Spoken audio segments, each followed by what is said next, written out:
Hello everybody, Christian from Treasure Town here, and today we're going to be speaking about the 2003 D Lincoln cent. So there's a fair amount of these out there. Billions were made, and they're often in pocket change, and there's a few that are going to be worth more than the rest, and whether that's like $10 or a few hundred sort of depends, but it could be just because of the nice condition that the coin is in. It could be because there's a die variety. Basically, you look really closely on a certain part of the coin to tell if there's something rare about it or something's a little bit off. And then there's mint errors, which are more apparent, but sometimes they can slip through the cracks and only be uncovered later. But here's a little bit about the overall 1959 to 2000 Lincoln Memorial cent. One big thing to note, they switched composition in 1982. Before that, they're copper, and those are at current prices worth about double or 2 cents. You can't melt either down though because that's illegal. So the 2003 D Lincoln cent, like I said, 3.5 billion of them were made. They can be expensive just because they're in such pristine shape.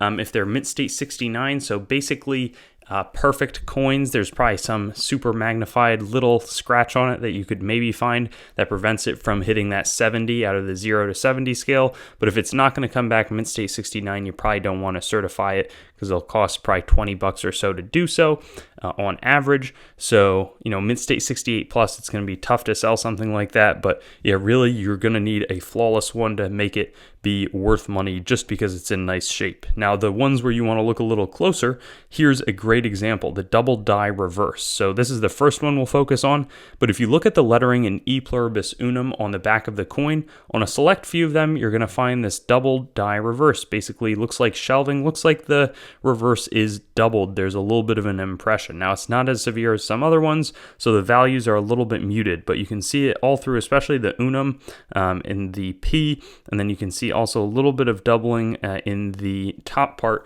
of the steps of the Lincoln Memorial. In a little bit circulated condition, it's probably a $5 to $10 coin, though they can be a little tougher to move. Mint state 65, a nice example, would be about a $45 find, so that was sort of the price range that have been given.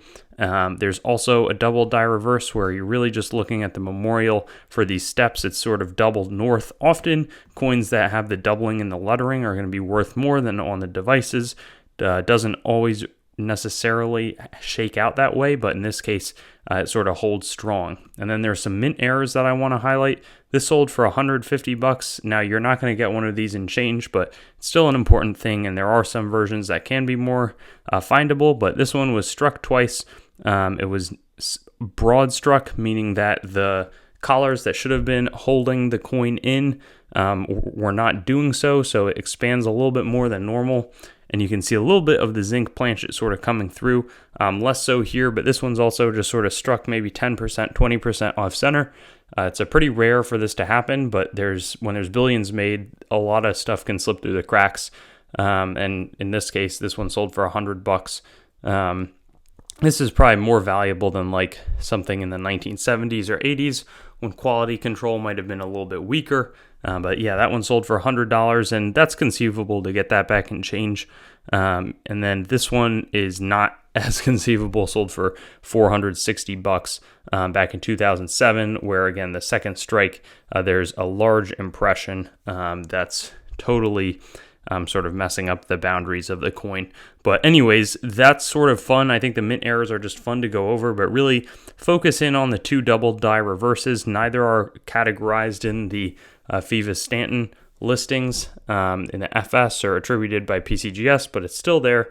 And there's some dedicated variety collectors who might enjoy it. And then you really have to be perfect at that mid-state 69 level to have a valuable one purely based off of condition. Thanks for watching the video. I'd encourage you to like the video, comment, and make sure to subscribe to my channel. And I also have Facebook, Instagram, Twitter, and some other social media platforms. You can also go to my main channel website, treasuretownYT.com, to learn more about the channel and sort of stay in contact.